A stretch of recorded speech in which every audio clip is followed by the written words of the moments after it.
Good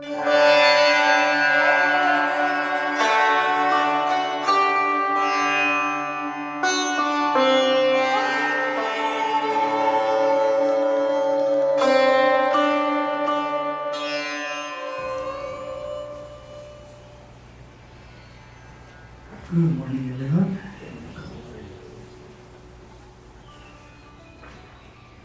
Before we start our lesson, I just wanted to mention that our large Hanuman bronze, which is designed to have Yerevan Temple in this hand there. We look at Hanuman as what enabled us to get Yerevan Temple from India to Hawaii. It's Hanuman's strength. Without his participation, it wouldn't have happened. So we have a large bronze of him that's arrived, and it's out near the Rudraksha forest. Rudraksha forest has a fence, so it's on the inside of the fence, toward the pasture, toward down the hill. So if you can go in the gate there if you want to and take a look. It's flat at the moment. It's not upright. But particularly for those of you who are only here a few more days, it's your only opportunity to see Hanuman. You don't want to wait till it's standing up, you won't be here. So we have to choose an auspicious day in our calendar and a day when Larry, the crane operator, is free. Combination of both. So he's on vacation right now. I won't be today. So take a look. It's very tall and unusually artistic, I would say. Hanuman tends to be a bit, when they're made large, it looks more like a soldier standing at attention, just he's standing straight, but there's no real artistry in how the body is shaped.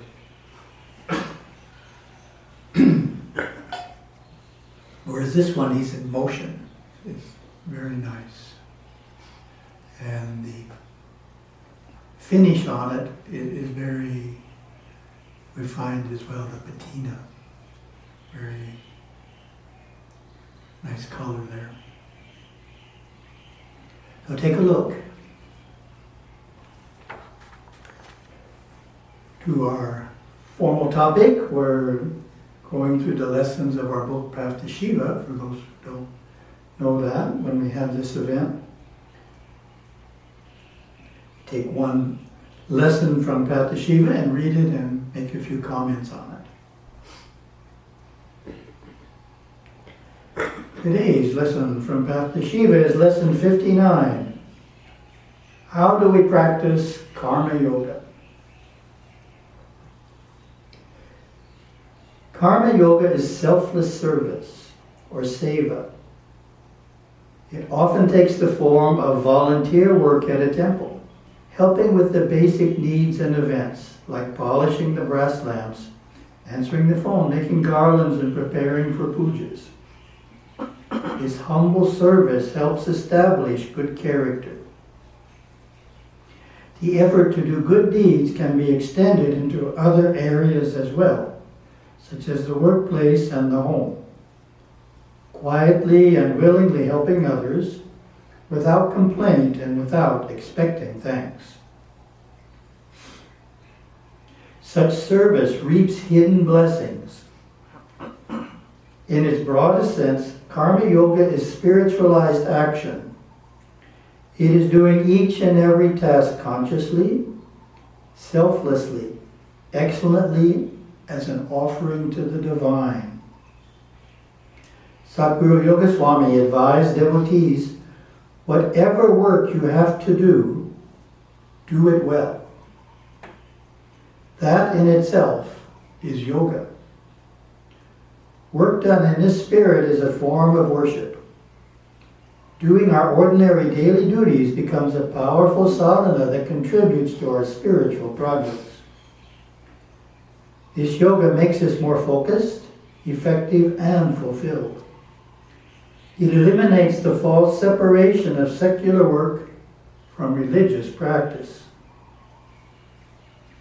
Swami Vivekananda counseled, when you are doing any work, do not think of anything beyond.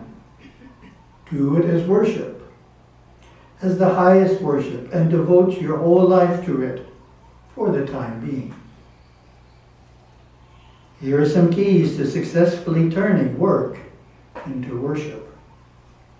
1. Pray to Lord Ganesha before beginning your work.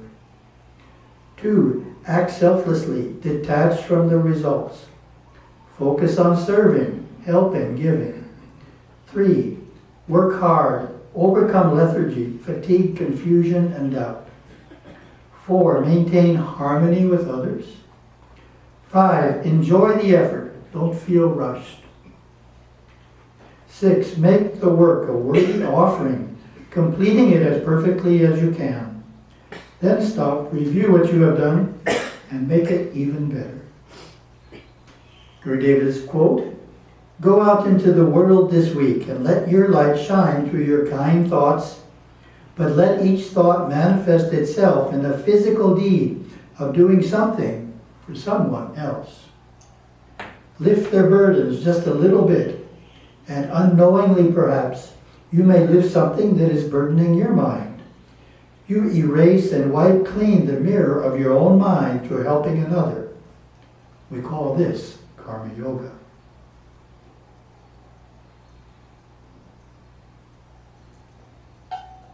Before we look at the story,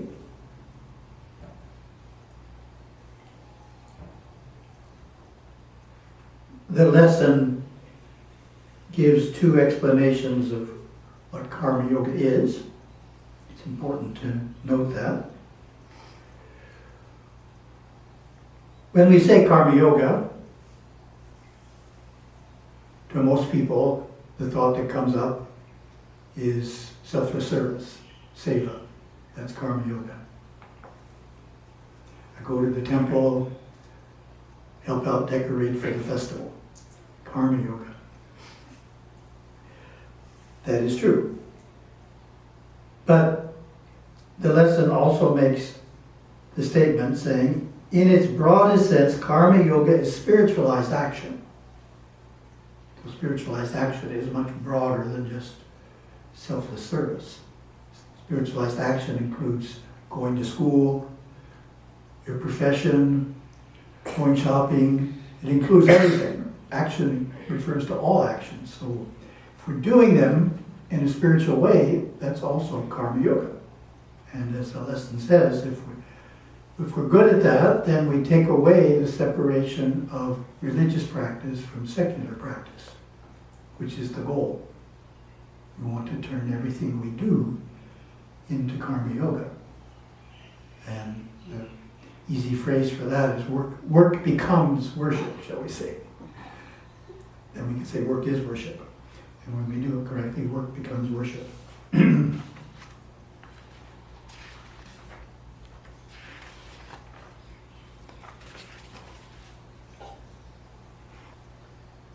Two examples, work becoming worship.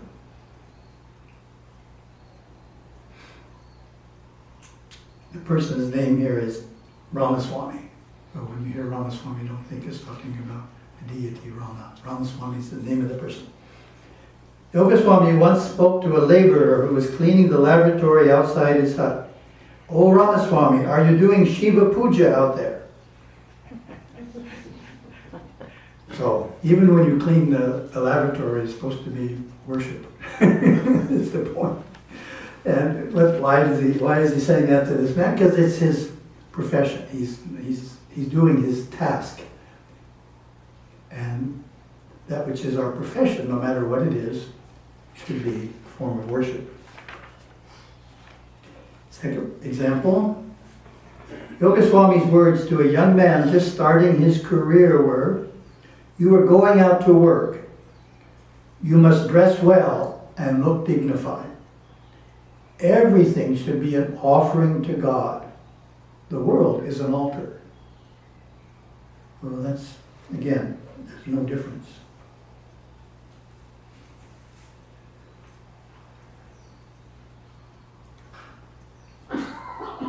Oh, two words in Tamil, Sivatundar, Sivanadiyar, which literally mean a devoted servant of God, Shiva, and are generally used to in the context of seva, service.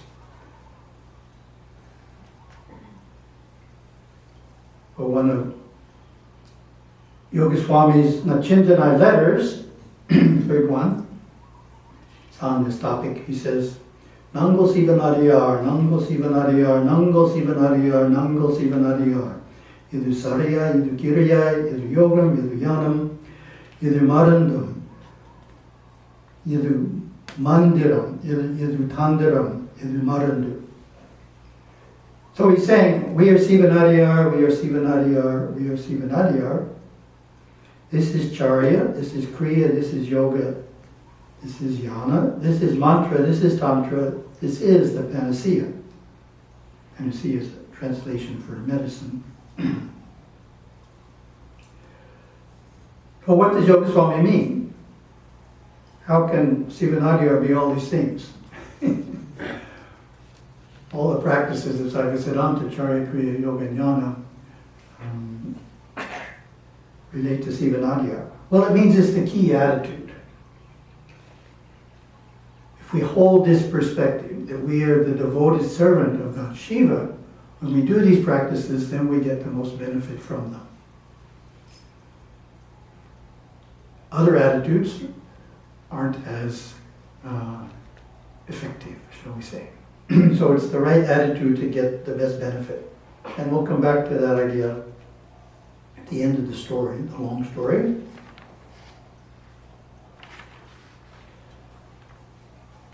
This is from Guru Chronicles. And it shows the importance Yoga Swami gave to performing selfless service. Work, work, work, serve, serve, serve. He always had a project going, something that seemed like more than anyone or any group of people could accomplish. And he demanded it be done to perfection, never allowing them to settle for second-rate performance. If it was a drama for a Hindu festival, he would boldly offer advice about the production. Swami might even act out parts of the pageant like a director, rehearsing scenes, stretching each participant a little beyond what he thought was his capacity. You are more than you think you are, he would chide. Each one discovered new strength in fulfilling his expectations. A devotee recalls, if you were organizing a feeding for 1,000 people at Nalur Temple, he made sure you had everything planned well so the event would go smoothly. He wanted to know precisely what courage you planned to serve and might suggest substitutes or cutting back on the quantity. 3 curries is enough, he would direct. If you and other devotees were rebuilding a temple that had fallen into disrepair, he would get involved, making sure you rebuild it properly and have the necessary ceremonies conducted for its reopening. He would even inquire if you had provided an adequate endowment to keep the temple functioning well into the future. So endowments. You repair a temple, you should endow it as well.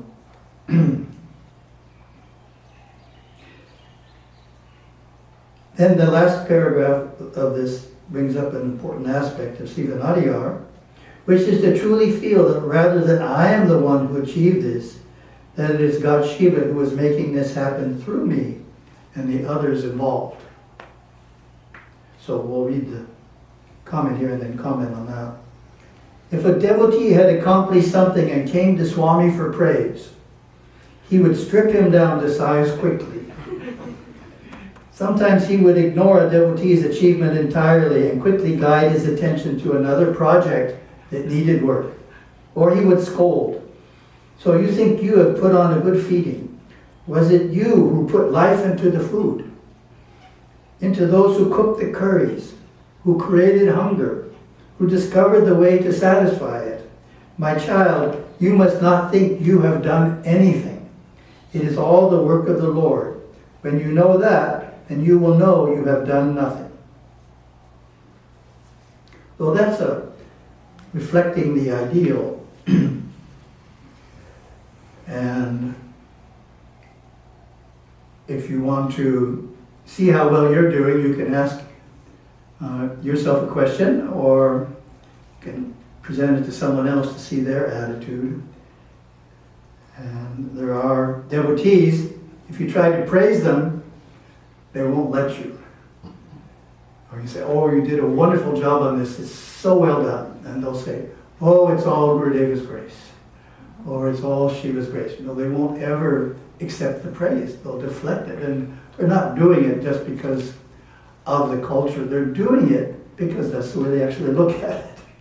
So that's the attitude we want. And you know, you can praise yourself. Oh, I did a great job. See how you respond.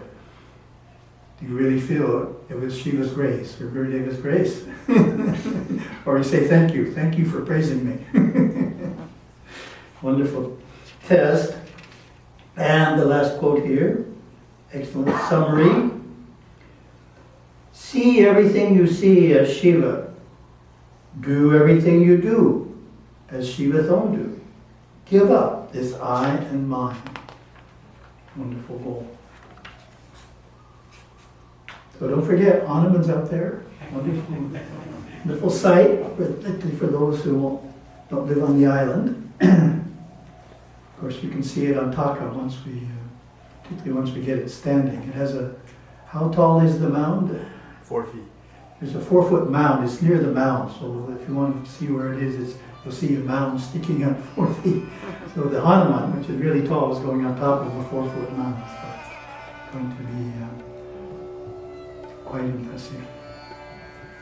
A wonderful day.